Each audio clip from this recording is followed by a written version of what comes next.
Welcome back to It Tastes Like Burning. This Matt. This Jesse? We got a little bit of a different setup and venue for you this time. We are once again at SFFMA, and it's kind of different this year. Yeah. There's something going on. So there's something about, I don't know, 150 years Is that or what it is? something like that that's happening. 150 years of what? I think of Henry being here. No, no, Almost. no, that's not it. No, 150 years of the association existing. Right. And as we were preparing, because we've done this last couple of years, and the question that we kind of had is obviously we need a subject material to talk about. And kind of a couple last podcasts we've done, we've talked about various levels of importance and histories of. Well, we figured that might actually tie in really well to this specific subject material. And that is what the general concept behind this is you're having your 150-year anniversary. Uh, let's also talk about the association, what brought people to it, former president, former member, longtime participant, and then also the next generation and bring them together for a discussion. And ultimately, kind of have this just grounded discussion about SFFMA previously, today, tomorrow, and just have the chance of hearing some different kind of perspective, but also just not me and Jesse yammering all the time about it. So with that, well, let's let Henry introduce himself and give a little history on Henry. Oh, A little of it, not all of it, right? okay, yeah, because I could be here we could take up 30 minutes. My name's Henry Perry. I was president of the SFFMA in 2017. I was mascot of the SFFMA in Lubbock in 1978. Uh, I, I'm the retired fire chief out of the city of Bastrop. And now I work for Teeks as a regional manager and have for the last 8 years. Uh, get to teach firemen and see firemen every day. It's a great gig. Yeah. Really enjoy what I do. And having been around the association, I made my first convention in 1966. I was 6 months old. And have been coming and going ever since. I've missed a few. Got a good friend here. This is his 58th consecutive. Dwayne Henry out of Conroe. But really enjoyed it. My my brother was a mascot. My dad was a district president, and my mother was TFA president here in 1985 in Waco. Awesome. So grew up in it. Grew up Yeah. in it. Yeah. Well, Similar to Elizabeth. unlike our next guest Yeah. that also grew up in it, right? Yes. So let's hear a little bit about you and tell everybody who you are first off and where you're from and all that good stuff.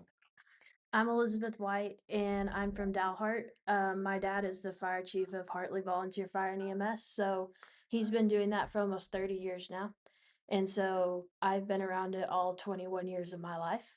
So started from that, growing around the station, and so he was awarded the EMS Provider of the Year in 2017. So that's when we started coming to state convention, and have been coming ever since. And I serve as secretary on the PFFMA board for the Panhandle. And I've served as mascot and sweetheart on that board as well. Um, I'm in nursing school and I also work EMS for GMR. So a little bit about me. Excellent. Excellent. I'm going to give a little of my history in the association because as much as probably nobody's seen me or knows who I am, but except for the last several years, so I've been a member of this association since 1999 when I started in the fire service, right? And in that in that time, somewhere in there in the 20 teens, I ended up at a district meeting for the Hill Country and got voluntold that I was going to be on that board, right? And rode the chairs in the Hill Country district up to the first vice president seat and then moved out of district. Hmm. And so that was a life change where I moved to a new location. So I made it pretty far through those chairs and then kind of started over. And so here we are back now, and I live in Granbury, and I'm part of the 16th district there, and uh, kind of fell into the certification coordinator position, and for me, it's always about how many people I can help, right? So if I can help one person on a call, that's awesome, that's amazing. But through what I've done here has allowed me to help more and more people, and that circle keeps getting bigger.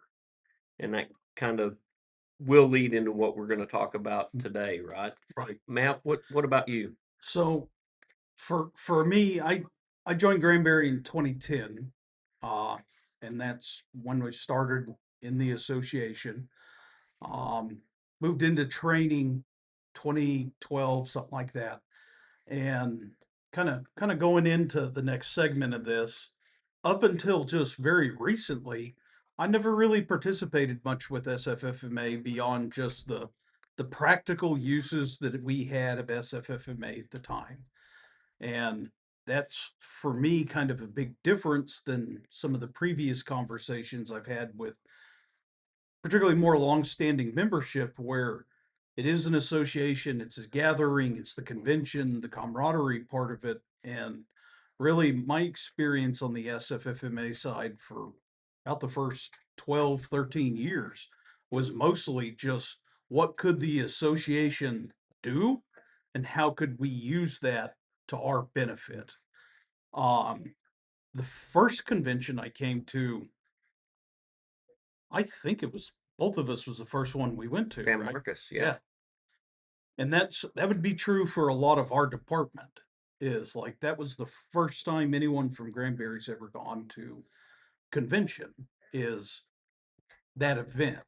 Um, Now we've tried since then to continue to actively recruit, push, pull, tug, threaten, possibly other departments around us to come down because it's actually a lot more than just what we've used classically used it for and just the certification side. Uh, and the ability to network and come down here and meet new people, hear different ideas, and in totality, be able to gather a lot more than just possibly a hangover to take back to your home departments and have something to work towards not only that year, but towards the next convention as well.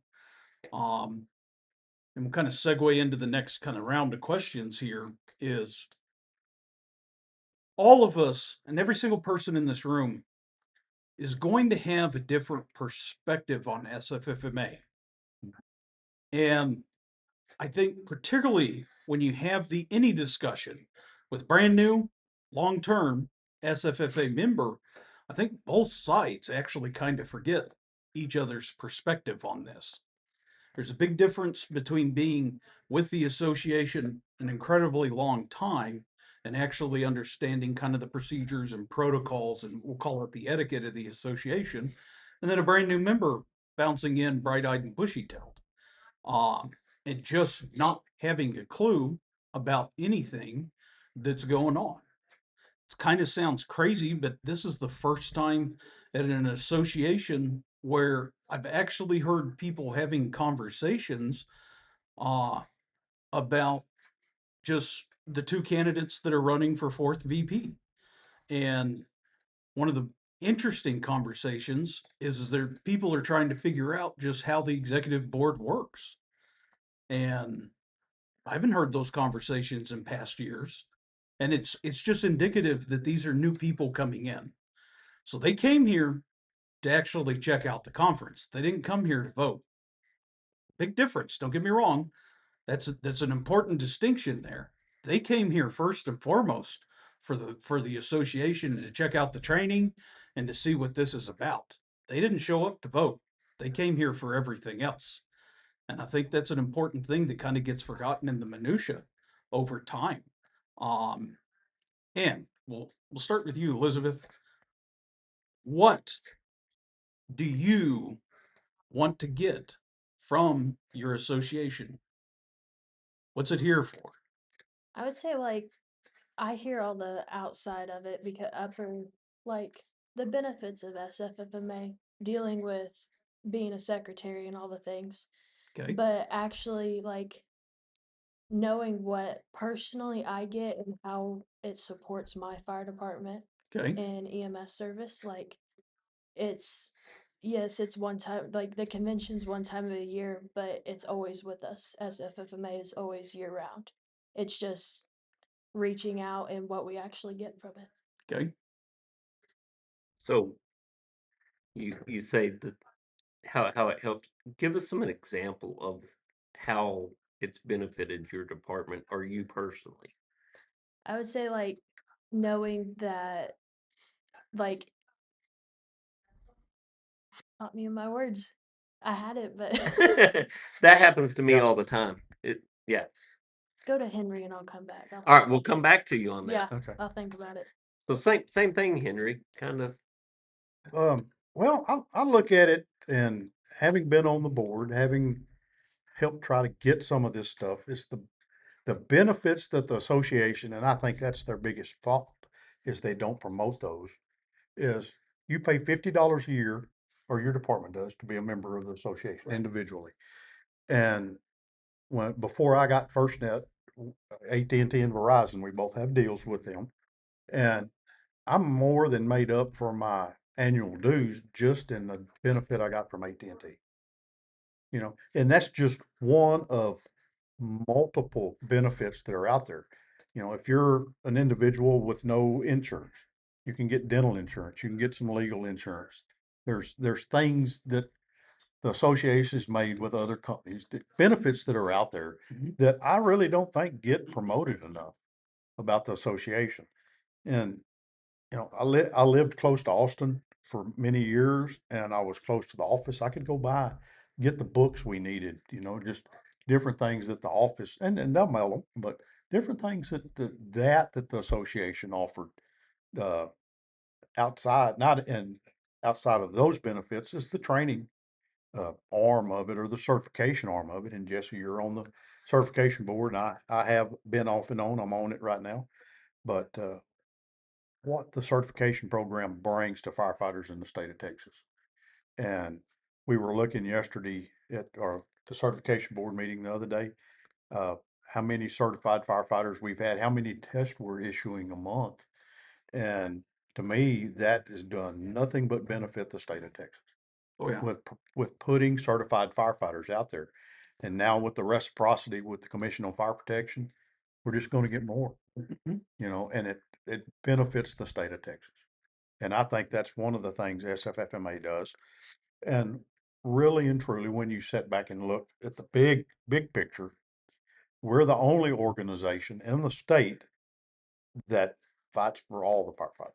Fire chiefs, fire marshals, paid, volunteer, we support the whole group. Now, yes, we lean more volunteer, but we support the whole group. Right. Yeah. So to me, that's, other than it being just one big family, that's SFMA to me. Okay. You know. Elizabeth? Did you gather it back? So going off what Henry said about, like, the things they offered and it's not promoted, I didn't know about almost half of it until I went to District Leader Symposium back in January, and we had all the speakers that talked about the dental and insurance and more like the detailed stuff that you don't realize is involved in it Right. until you go to a symposium like that or convention and you hear, but you don't actually take it in of what all it's offered because you like they might say it, you might have it on Facebook, you might have it on a poster hanging somewhere, but actually knowing the details of it to be able to receive all of the benefits. Right. So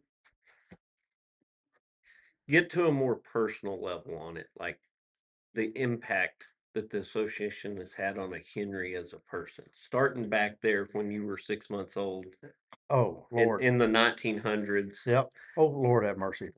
Uh, but yes, no, I, I think I it's mean, crafted who with, Henry is. it is, it absolutely has. It's, when you look at it, a lot of people take vacations. They go skiing, they go this, they go that.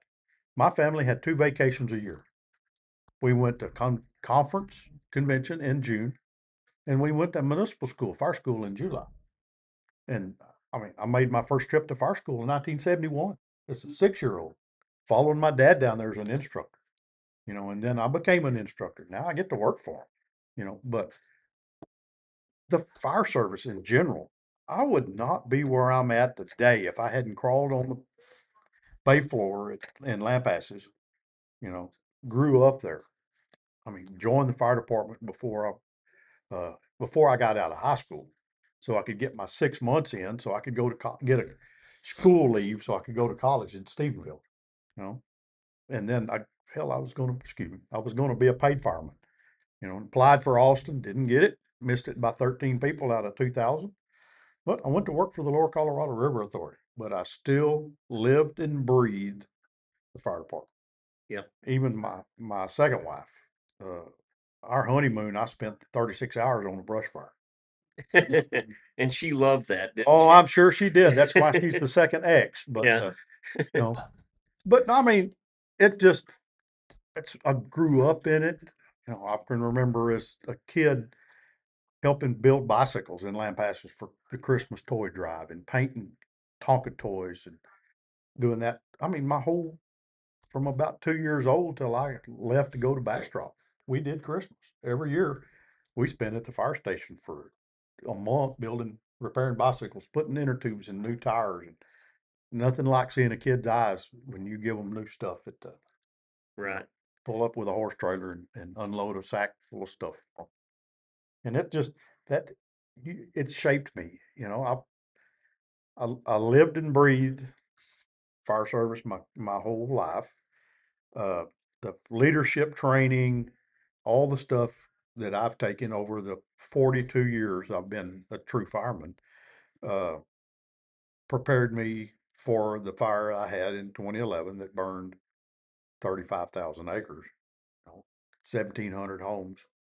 And it prepared me to be that leader at that point in time, uh, to help save. I mean, we moved 5,000 people in 2 hours, evacuated. Yeah. No. You know, Monumental stuff. yeah, and if I, I don't know where I'd be today if it wasn't for the fire service. Really and truly. My company moved me to Bastrop, I hated it in 1994. They moved me. I hated it. Lampasas died in the wool, and but that allowed me to move into a different department, move up in ranks I'd have never been able to do because we had a paid chief in Lampasas, and so it allowed my growth. The company did, and it's where I'm at. Yeah. I'd have never gone to work for Teeks. I might have been on the board, but I've never been a chief without moving down there. And that's it. SFFMA has always been part of that. Talking about my fire service, but you know, my brother was a mascot. My aunt was a TFA president. My mom was a TFA president. You know, Lampasas at one time had like 4 people on the TFA board in the late '60s.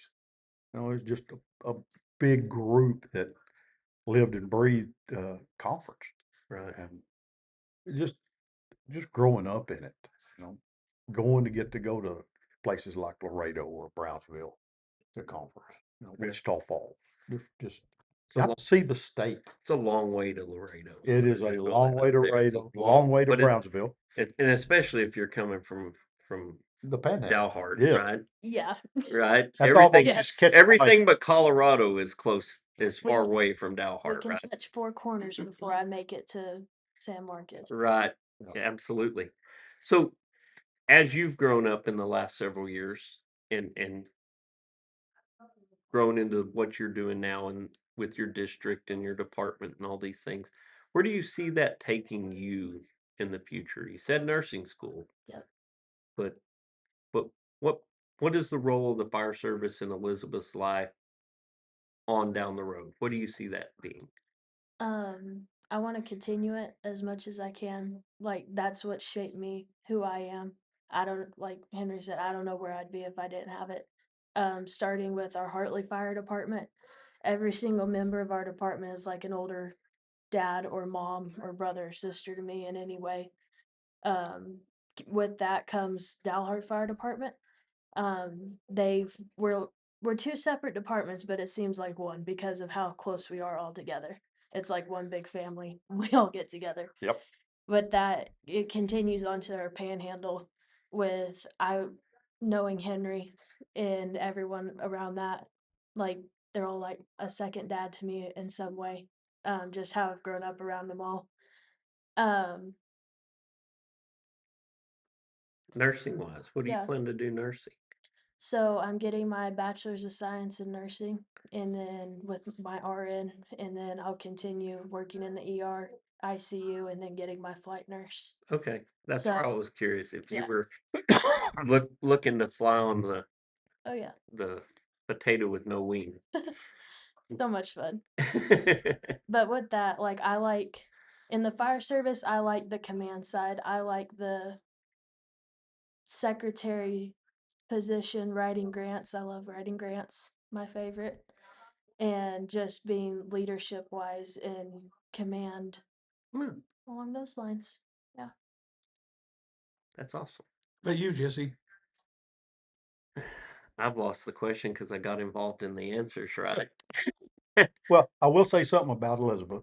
Elizabeth probably hasn't announced, but will, that she is gonna run for fourth vice of Panhandle. Awesome. And if she gets elected, which she probably will, she will be the first female vice president In the in Panhandle. the Panhandle. That's amazing. And, So, and it's like Alex here with the state association who introduced us earlier, will be the first,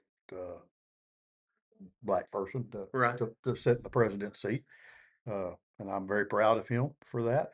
We've got to break some barriers.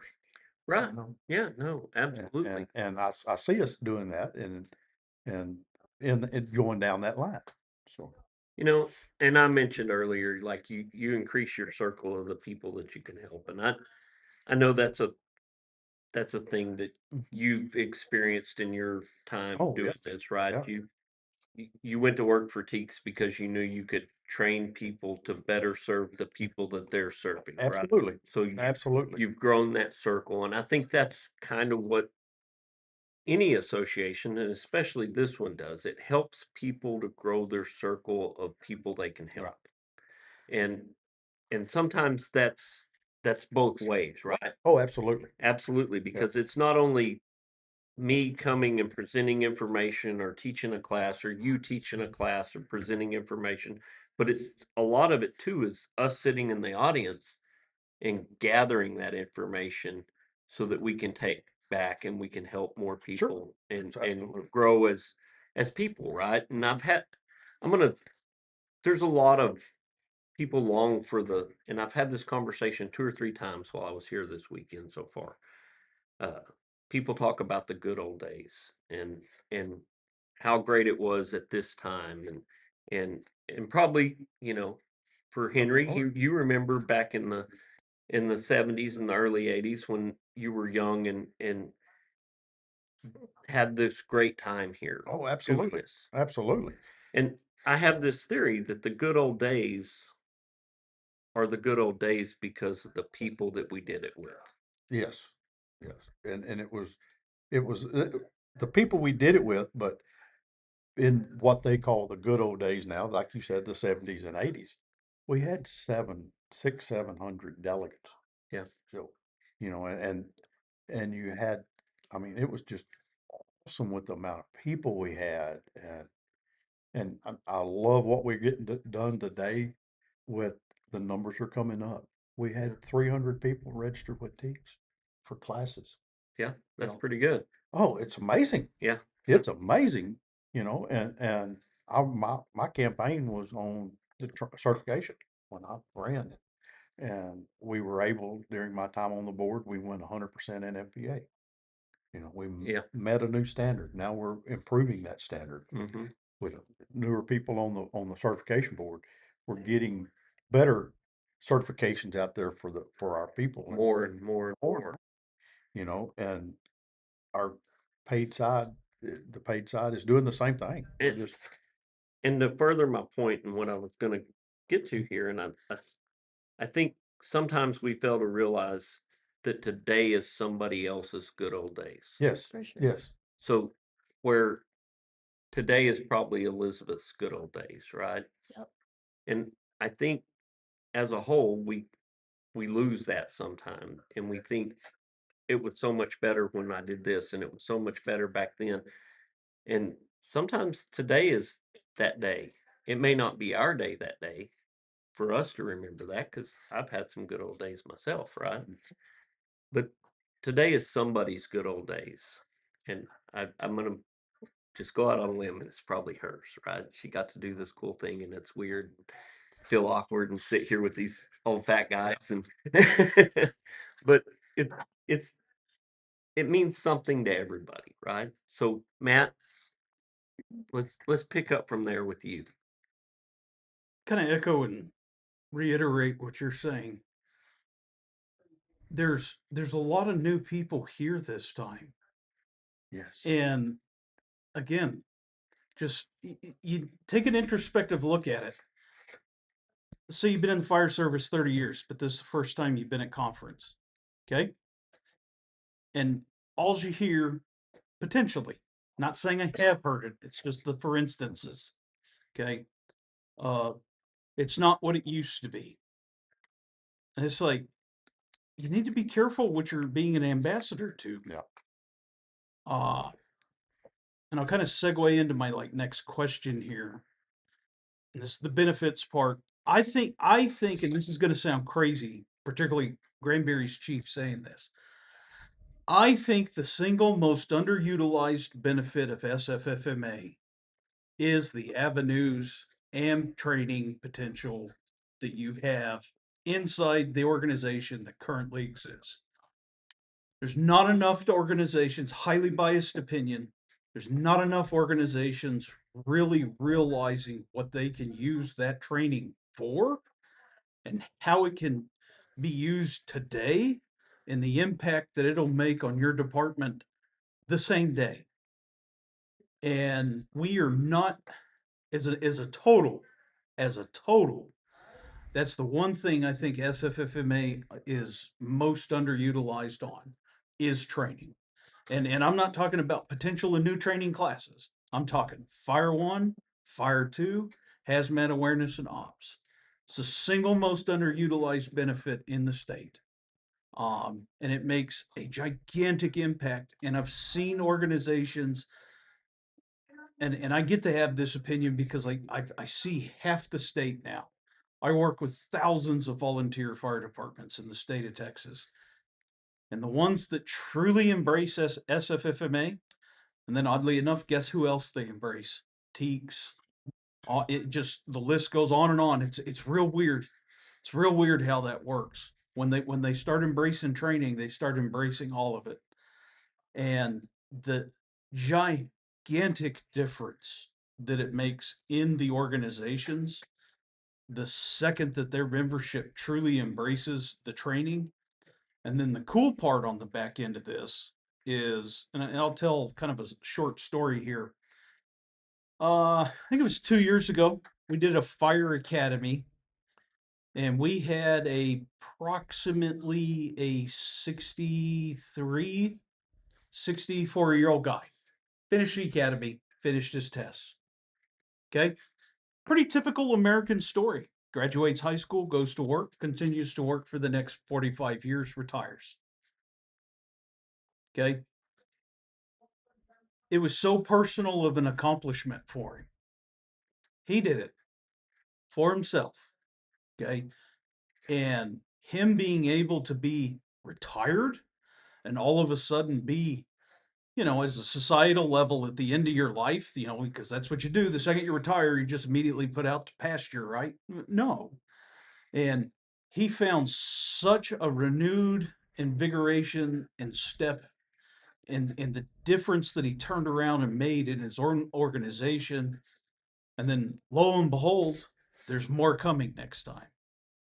And then, at the end of this story, he's a 78-year-old man that went and got Fire 1, Fire 2, hazmat awareness and ops. And it's the value of, don't get me wrong, reciprocity is critical. Feel pretty confident in saying that he's not going to need reciprocity. Probably not. Okay. And the changes that it made to a whole bunch of just old retired guys. Never came to conference, just put out to pasture. That's all they did. Okay. And the SFFMA gave them value, meaning, purpose, direction, and all of a sudden they're invigorated. And then it also helps they're retired and then go catch a whole bunch of stuff now. And kind of going into this next question is this is it's going to sound like I'm asking like a sneaky question, or it's not. Okay, and it's not intended to be a trap door under this question.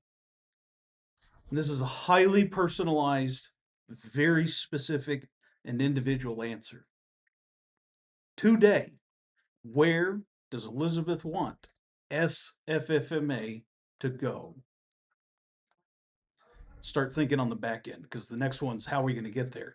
So, but we'll start where for you, for Hartley, because right now you can't really, you don't know the valley, you don't know West Texas, you don't know the Tri Rivers, you know the deep East Piney Woods, but you know Hartley, you know Dalhart, you know all your partners you work with up there.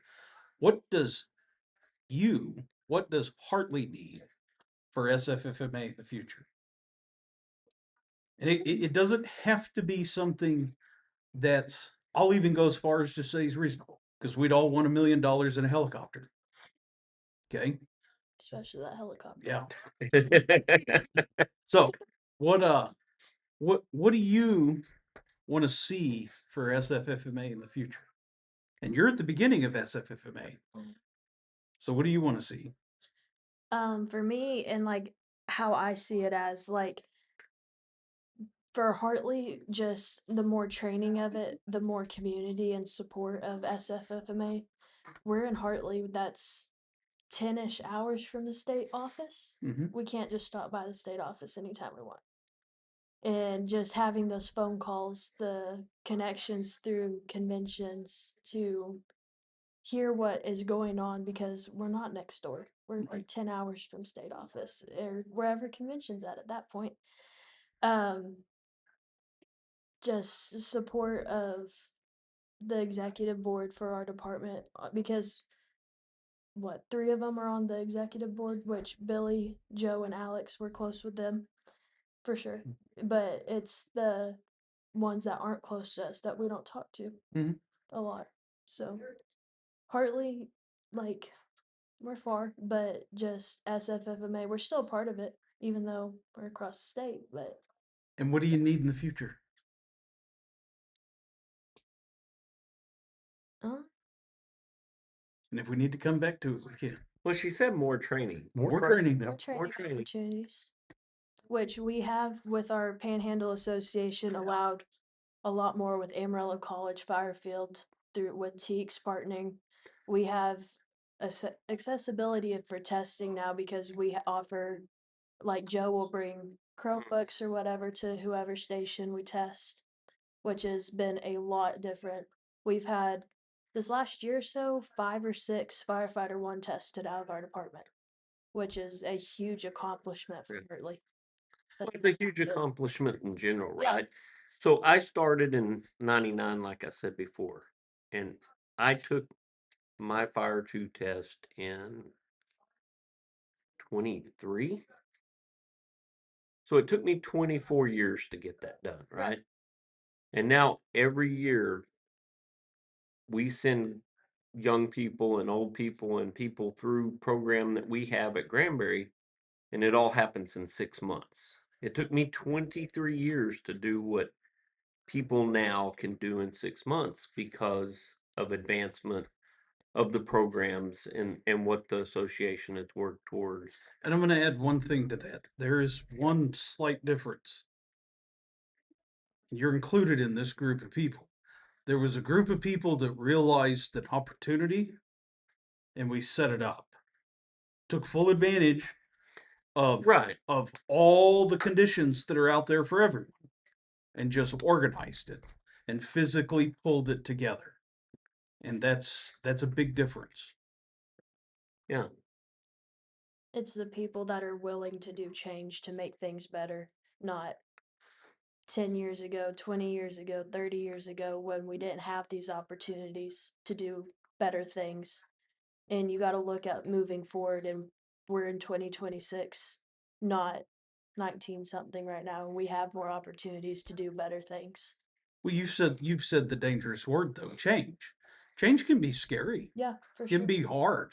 Um, and I mean, we have next generation coming up saying, the emphasizing was training and the community around training and the support of training.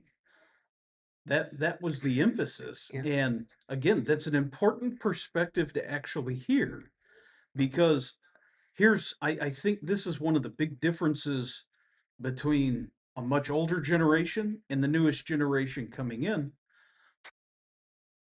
The convention 30, 10, 20, 30, 40, 50 years ago was a social event. Oh, absolutely. People, it's not that they're less social today, that's not the case, but they don't come to the event to socialize. They come to the event for the training. The training's got to be appealing to the people out there.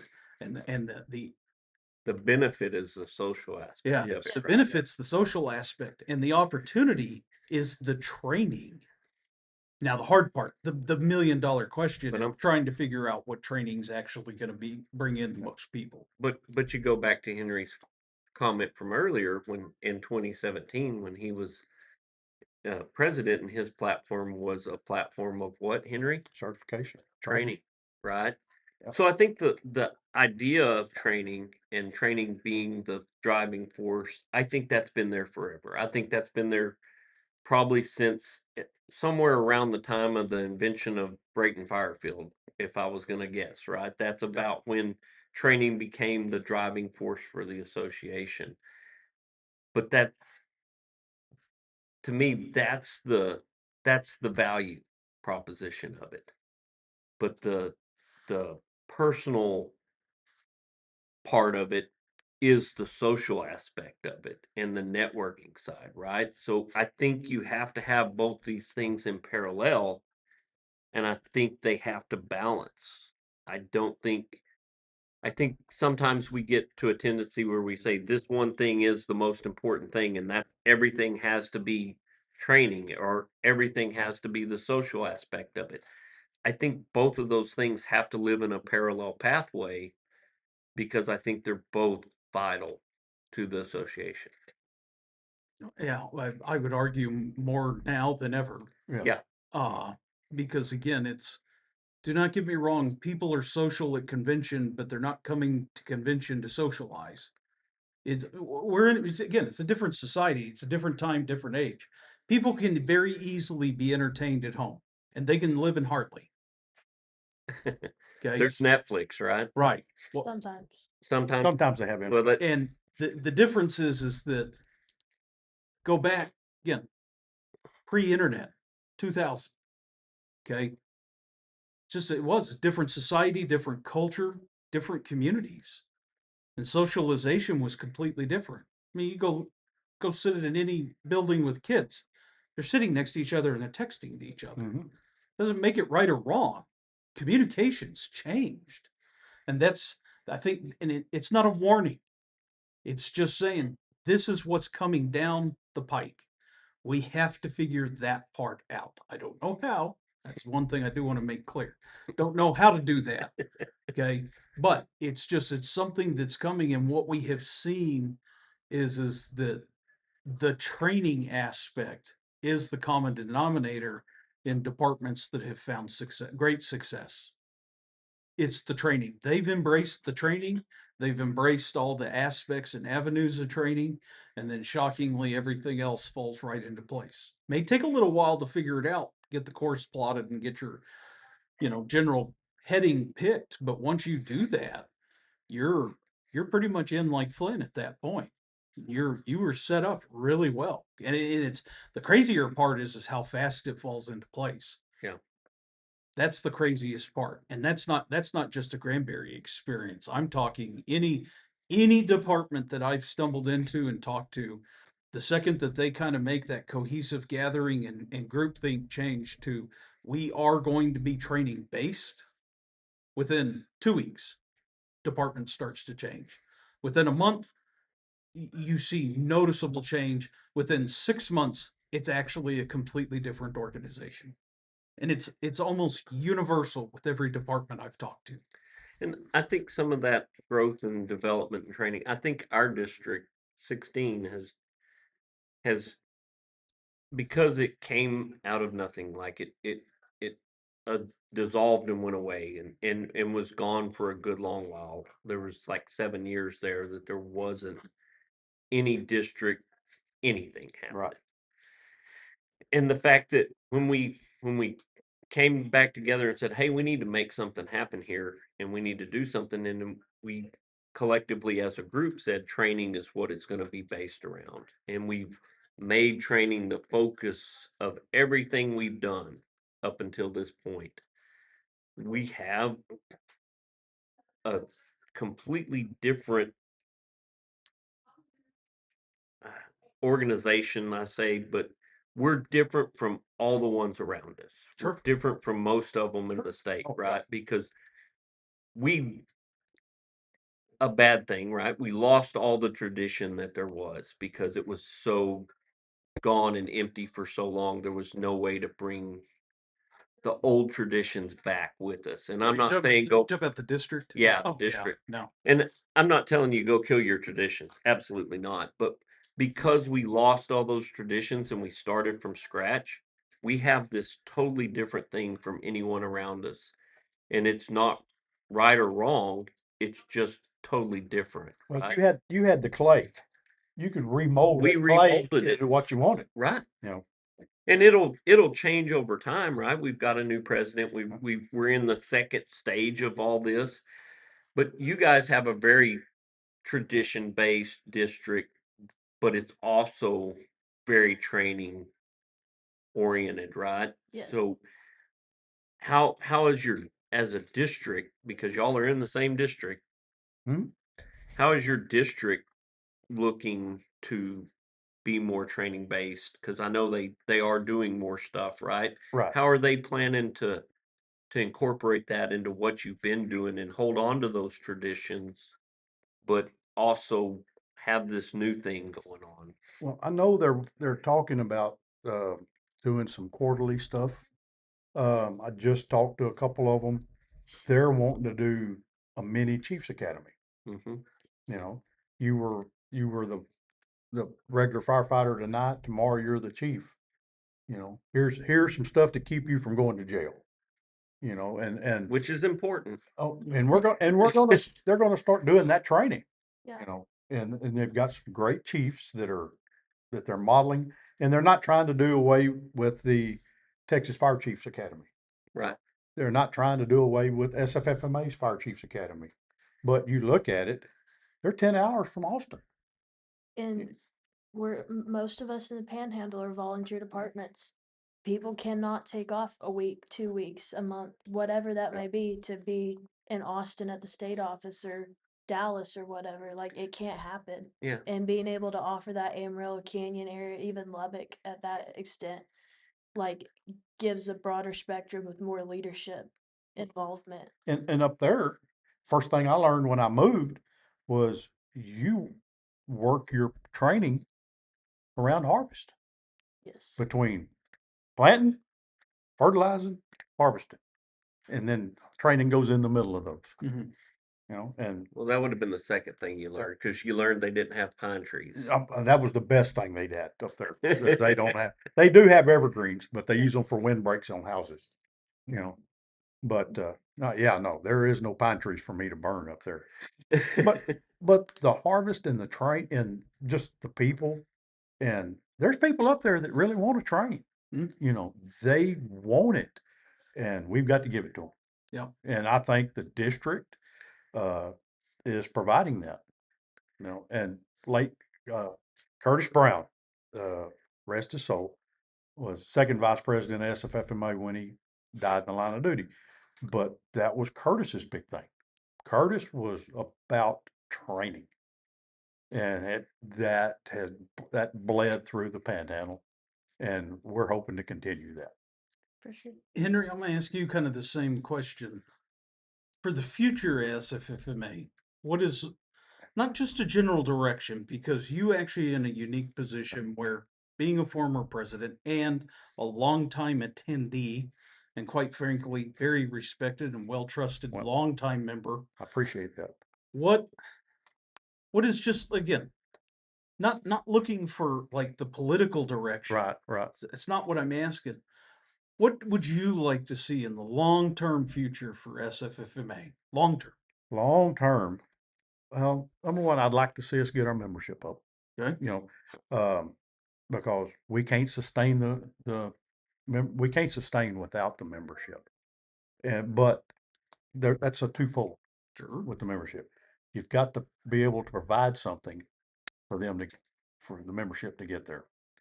And as it has since they created the program in the mid-70s, certification program, SFFMA lives and dies via the certification program. If we didn't have a certification program, why do we need members? Right. And so I think, and I'm going to put the onus on the certification board in that we as members of the certification board and they are working their tails off, but reinforce what we have there and try to bring in some new stuff.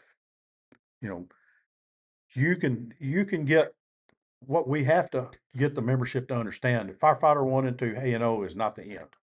No, that's the You're right. beginning. That is the very, very beginning. But in the time I started, that was the end, right? Yeah, you got basic and you were done. That was it. Yeah. That's what you had to look forward Yeah, to. you got basic and you were done. And that's a big difference that I think the mindset has to change in the Sure. membership, right? Because Right. that was the end and now that's the beginning.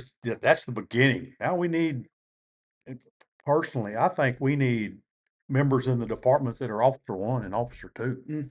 You know, and chief officers that have had officer 3 and 4. We need the instructors.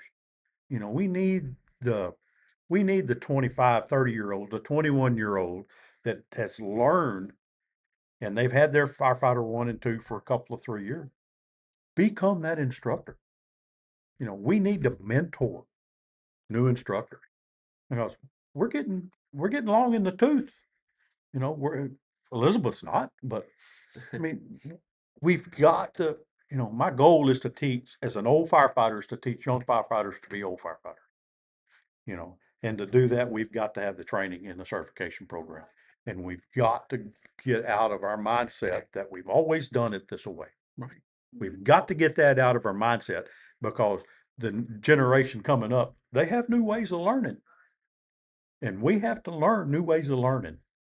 Now I don't learn well on the computer. I learn well face to face. Give her an iPhone and she's good to go. Yeah. And a podcast and learn everything we need. Don't learn anything from us. I'm going to just throw that out there. Oh, come on. But you see where I'm going with this. Yeah. Right, I absolutely. think for SFFMA to be 175 years old in 25 years, or to be 200 years old in 2076, for us to get there, we have to provide, SFFMA has to provide opportunities for training that we're not doing today.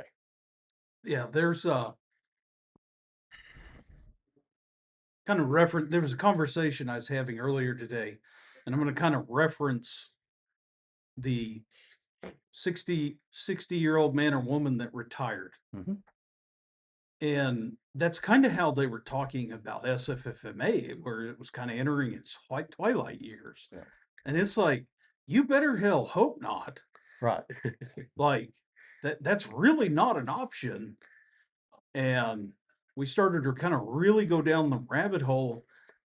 And what I see the absolute most beautiful gift of reciprocity is that it gives SFFMA, it's not that it wasn't legitimate Right. before, it was very legitimate, but you literally become legitimate with that association Yes. of the reciprocity and TCFP. I truly believe this. We are barely even cracking open the door. The crack is so small, You can't actually see through it yet. Yes. You're just getting the first burst of light. Okay. And you've got the starburst where you're kind of blinded because it's bright on you. That's how I view SFFMA and its potential going forward with what you guys both echoed. Different generations, both echoed. Training and support of it. Enhanced training, support of it. Increased criteria and the curriculum, support of it. And now the problem is the particularly the cert board is only so fast they can move. Yes. We move at the speed of smell. Yeah, geological time scale. Yeah. Yeah. Sundial. Now, Yeah. and it's not that they shouldn't take their due diligence and time, but I can promise you, and I know this for a fact, the need for being able to tackle the next thing for the cert board is immediate and pressing. Well, I also Yeah. don't know that. I know Henry understands what it takes to create a certification and to make all the pieces of that certification work as a program. I know he knows. I know I know. Yeah, but there's probably not 10 people in the state that actually know. yeah, it's tens of thousands of hours Right. per certification of man hours of labor to put all that together. It's not something that happens instantly at the snap of the finger. And even though we leverage technology to try to make it better and easier for us, and we're learning how to use the AI to do some of just the bulk writing work and stuff like that, but a human still has to spend all the time to go physically read it all, critique it. It has to be reviewed. It has to be peer reviewed. It has to go through all these processes to to be valid, right? We Right. can't just hit a button and it spits out of a machine. It still has to have a Henry or a Jesse or somebody else to spend the physical time on it. Right. Well, So- that and the other part of it is that, and I mean, it's just, we've both done this, created a class out of thin air. Mm-hmm. Like, let me tell you, you want to talk about challenge? Do that. And try and have that class be more than just something you teach at your local department, but needs to be recognized and implemented even at a district level. You just got to have buy-in at a district level, much less at a state level, much less the state of Texas and its size, much less with the association of TEACs, of TCFP, of IFSAC, of Pro Board, of NFPA. I mean, like, these are not little events, and the class was how to tie your shoes, and it becomes a whole process. Um, I don't have an answer to that other than lock everyone in a room and I don't know, throw a poisonous snake in there and turn the lights off and see Well, what happens. But and I know we did peer review for our SME test for Mhm. Teeks had bought a program that was the first third party for SFFMA. And I was lucky to be on an SME to go write some test questions. And having to validate every question on a test, Mhm. is you just don't do it overnight, no, No. and it's hundreds of hours. no, In same way with the new NFPA 1010 and 1040 and all the new numbers that they've combined everything into. It's hours, thousands of hours. no. And we've got great people working on it, but you're on one of them, I think. I'm on all of them. I Oh, think okay. I either don't know how to say no or somebody behind me is just pushing me Yeah. forward. It's something I don't really understand. But it's thousands of hours No. to validate what's there. And while we're talking about thousands of hours and stuff like this, like I don't I know that there's not I make some assumptions. I don't know. I make some assumptions that there's less people that are my age than there are people that are Henry's age that were willing to give time to projects like that. And then Matt, you're a little bit younger than me, and I have a daughter her age. So I got 2 over there, so way over. So, Right. do you see people in general, and these are generalized things, do you see people less willing to give time to those kinds of things, or is it just that we're not approaching them correctly to get them to give time I would honestly argue people are unaware that they're legitimately needed, or capable? or that's where I was really going to go. There's not enough peer to peer, adult to adult positive reinforcement. Okay.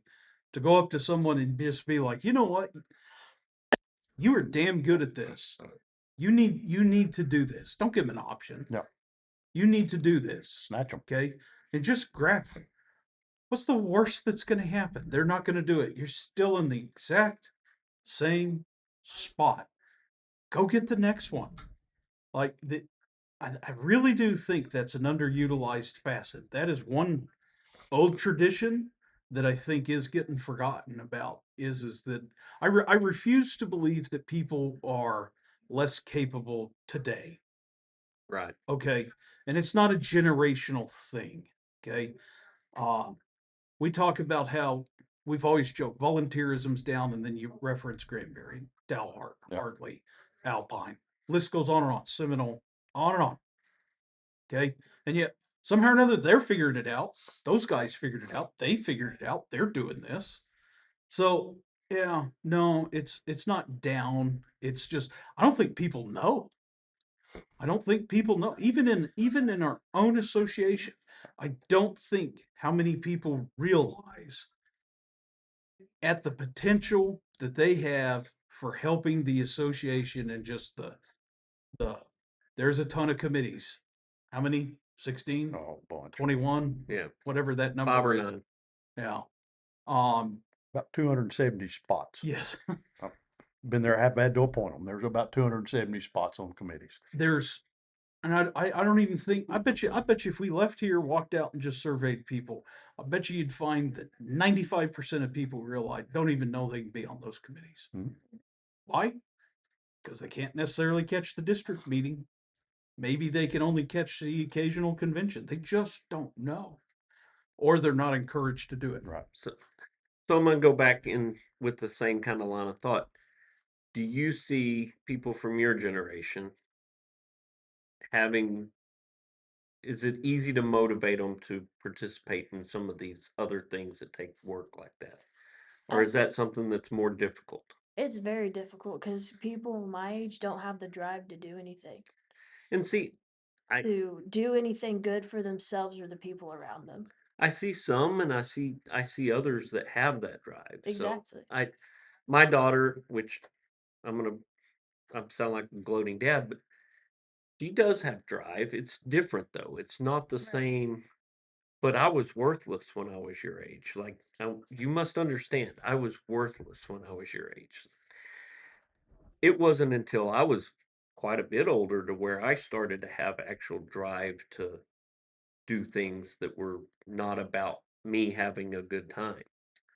And I I don't know. Like, it's the old adage, this next generation's gonna kill us all or will ruin us all or whatever, but they've been saying that since, Crack before of dawn. we were ever around, Yeah. right? Oh, yeah. That's gone on forever. So I you're a little down on your fellow generation there by saying it's hard to motivate them, but how do we figure that out? How do we figure out how to motivate them? Well, it starts with what your parents do and who you're around, who you surround yourself with. Because, like, I wasn't forced to be at the fire station. I wasn't forced to come to meetings, conference, whatever. I chose to. And by choosing that, I learned so much. I've met so many people, and I'm in the positions I am today to do more with my life than some of the other people around me.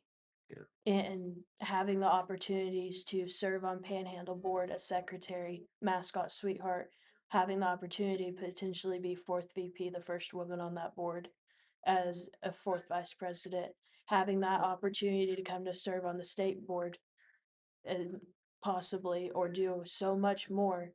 But it starts from how you were raised, where your background is, where you came from, who you are as a person, and what you choose to do with your life. The other part I'll add to that is that kind of cliche here. We are an instant gratification society today. Okay. And you need to figure out how to communicate the gratification and satisfaction of the project. Okay. Um, at face value, yes, doing X thing sucks, but it's because of Y and it becomes Z. And the inability to translate that, particularly to the next generation coming up.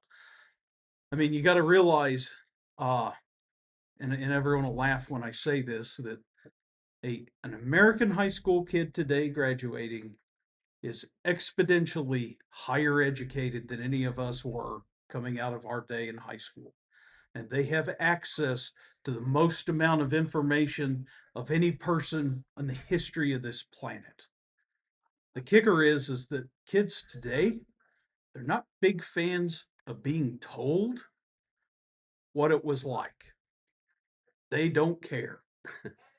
Okay. You got to figure out how to communicate that without saying what it was like. And you got to figure out how to make it worth their time. Because if you can translate that, I think you have a bright, sunny future in front of you. That said, I'll get in an argument with one of my kids at the station and I'll just want to beat my head in the wall because it's infuriating. Because I can assure you, me at 43, I can't talk to a 23-year-old. Can't. It's impossible. There's no translation there. So somewhere in there, I can talk to Adam, but he's also 33. So we got it at 10 years, but not at 20. And I think that's something for SFFMA as a whole is to find what we've been talking about this whole time. But we can't forget, you can't just provide. You can't just sit there and go, see? Yep. You got to tell. You got to tell them this is what it is. This is what it becomes. This is what it leads to. This is your benefit. And I do see that being a real practical challenge for SFFMA going forward in being relevant's the wrong word, but I'm going to use that Yeah. to be relevant going forward. Because there will be a time there where it doesn't matter how awesome SFFMA is, if we have no way to actually translate and communicate the benefit to the service provided, it'll be rough. It'll be real rough. I look at it like this. We don't want to be the next Sears and Roebuck. Yep. Right. You know, and who was the biggest online sales? Yeah. You know, and They even had the mailing list and they still Absolutely. screwed it up. Yep. Yeah. They had every single American's personal information for sales and they screwed it up. They should have been obviously the first Amazon in hindsight Absolutely. Absolutely. because they had everything and still screwed it up. And SFFMA does not want to be. Yeah. It's a good slogan. I like it. I like it. Yeah. So let's kind of give a little give some time for some parting thoughts and about even about this experience, right? Because this is something different Oh, absolutely. that hasn't happened a lot, right? So there's we've done this 3 times, so there's been 3 different groups of people that sat at this table at this conference and had a discussion about something, right?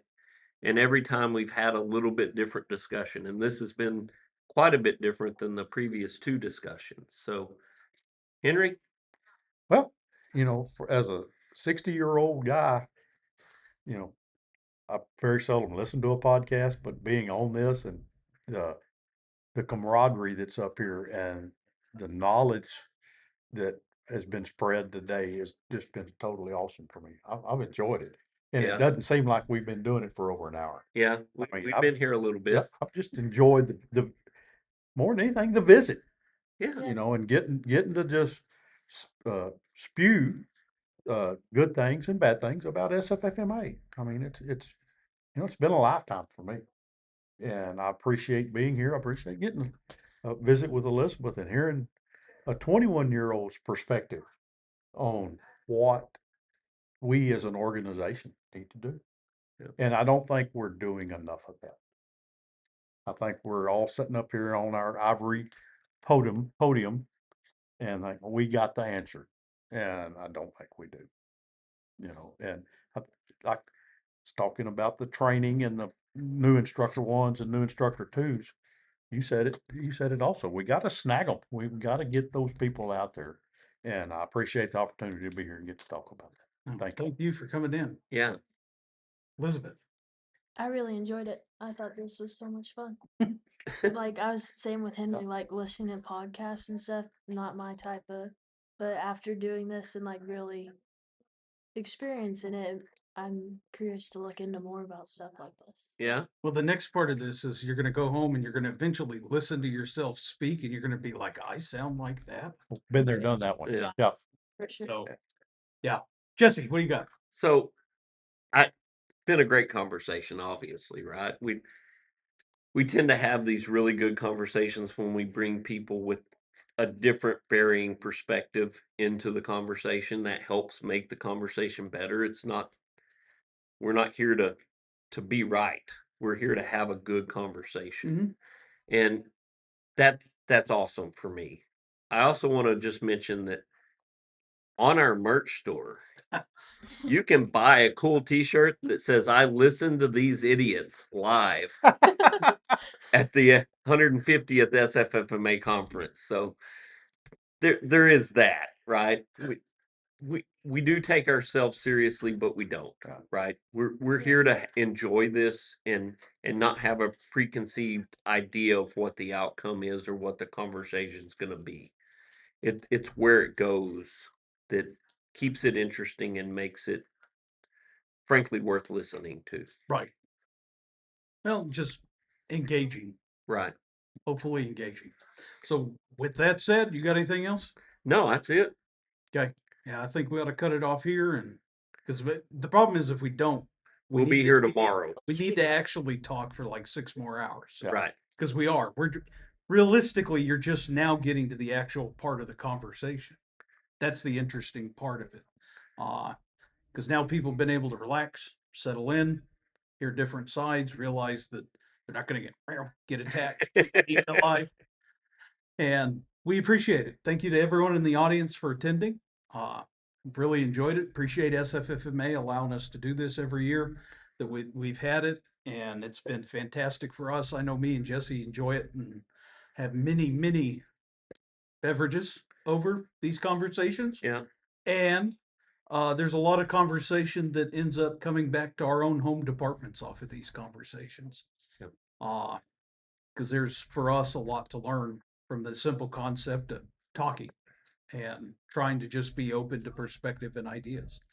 With that said, if you ever have questions, concerns, comments, theories, queries, litigation, goes to Jesse. Send it to ittasteslikeburningcast@gmail.com. You can find us on Patreon. We have a support store, occasionally on X, at Facebook, a few other things. This Matt. This is Jesse. And Elizabeth. And Henry. Signing out. Thank you for your time.